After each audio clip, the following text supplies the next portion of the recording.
Diolch am y cyflwyniad yn ymwneud â Araith. Mae'n amlwg dy fod ti wedi bod yn choli rwy'n eitha agos i ni'n credu. Am. Am yn hanes i. Diolch yn fawr iawn am y geiriau hyfryd na. Wel, fi'n addo na i ddim eich cadw chi'n hir. Mae bron i 20 mlynedd ers i ni sefyll fan hyn o flaen cynulleidfa, a fi'n falch i ddweud bod fi ddim wedi goffo dysgu'n eiriau tro ma. Fi'n oer am un peth ysgofion i dych chi o'n plentyndod. Cafodd y ddwy ohono ni fagwraeth hyfryd a chefnogol iawn ym Manteg Pentrebach lle mae dad a mam yn byw o hyd. A buodd Steddfota a mynd o Steddfod i Steddfod yn rhan anatod o'n plentyndod. A buon ni'n teithio bron bob dydd Sadwrn i rannau gwahanol o Gymru, Eisteddfodau bach a Rhaimawr. Ond roedd yna un penwythnos bwysig bob blwyddyn. I unrhyw un oedd yn nabod y teulu, bod yn ffrindiau neu'n teulu agos, roedd e'n gwybod i beidio trefnu dim dros gwyl y banc, achos yr un ateb o'n nhw'n cael am un flynyddoedd. Sori, ni methu dod, mae Eisteddfod Llanbed yma. Yn sicr oedd Eisteddfod Llanbed yn chwarae rhan bwysig ym Manteg. Dwi'n cofio i fynd i'r neithau'r briodi ar dydd Sadwrn gwyl y banc, ac wrth gwrs cael gwahoddiad i'r briodas, ond rhaid oedd i'n gystadlu'n y gyfynedig yn gyntaf cyn mynd i'r briodas. Roedd yna arferion yn un tîn ynglyn â'r Steddfod hefyd. Bob blwyddyn byddai'r calendar newydd yn dod i'r tîm mis Ionawr, a'r peth cyntaf yn digwydd oedd byddai Bethan yn nodi pen Llywyddion ac yna Eisteddfod Llanbed. Rhyw fis wedyn cyn Eisteddfod Llanbed, rhaid oedd mynd draw i siop dillad enfys ar Stryd y Bont i gael dillad nwy. Ac mae Eisteddfod, fel syniodd Araith, yr un mor bwysig heddi ym Manteg, gyda mam yn stiwardio yn y rhagrofion a dad yn stiwardio wrth y drws. A ni dal yn glywed heddi, bydwch trefnu dim dros gwyl y banc i ni'n ddisi yn Eisteddfod Llanbed.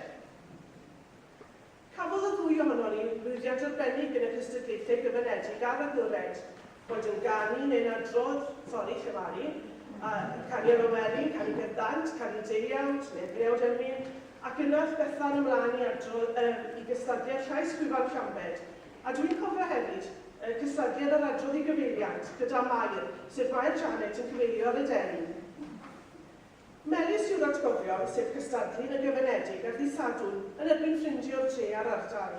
Yna, cystadlu ar ddydd Llun yn y cystadlaethau agored, gyda cystadleuwyr yn dod o bell ac agos, ac yn braf i ddweud ein bod wedi gwneud ffrindiau gyda'r cystadleuwyr hynny oedd yn dod o bellter, a ni dal yn ffrindiau hyd heddiw. Os oedd llwyddiant wedi cael mas i dynnu llun ar y lawnt oedd difas y ffenest fan hyn, gyda'r disysgrif y cwpan a'r siep, gyda'r Tim Jones Llanwen yn tynnu lluniau, a byddai Janet wrth i ochr gyda camera clon. Bu oedd y ddwy ohono yn ffodus iawn o gael y cyfleoedd o gael cystadlu a pherfformio mewn eisteddfodiad hyd y lled o wlad, ond byddai hynny heb ddigwydd o'n i bai am ymrwymiad mam a dad. Dad yn sorto a trefnu y daith, dad yn sorto'r car a trefnu y daith os ydi gyrraedd Eisteddfod. A mam yn mynd â ni wersi canu yn wythnosol lawr i Dregaron yng Nghyndra at Eirios Jones, ac yna at Eirian Jones lan yn Ysgol y Pryd, ac hefyd i wersi lawr lan yn Angeithiant, Bronwen Morgan. A mam yn mynd â ni yn ddiffiad bron bob dydd Sadwrn ar hyd y lled o wlad i'r Eisteddfodau bach. Mae'n dyled i'n fawr i'n rhieni am roi fath gyfleoedd ni. Fi yn ffodus hefyd yn Llanbed o gael y cyfleoedd arbennig yn ni gyda adran a gaelwyd yr Araith.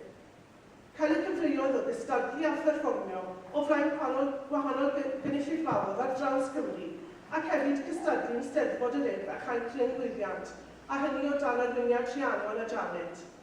Ond hefyd, dwi'n cofio hefyd ymarfer bron bob dydd Sul am 2:45, festri sowar, le o'n i'n ymarfer côr yr Araith, a hynny dan arweiniad trwyno.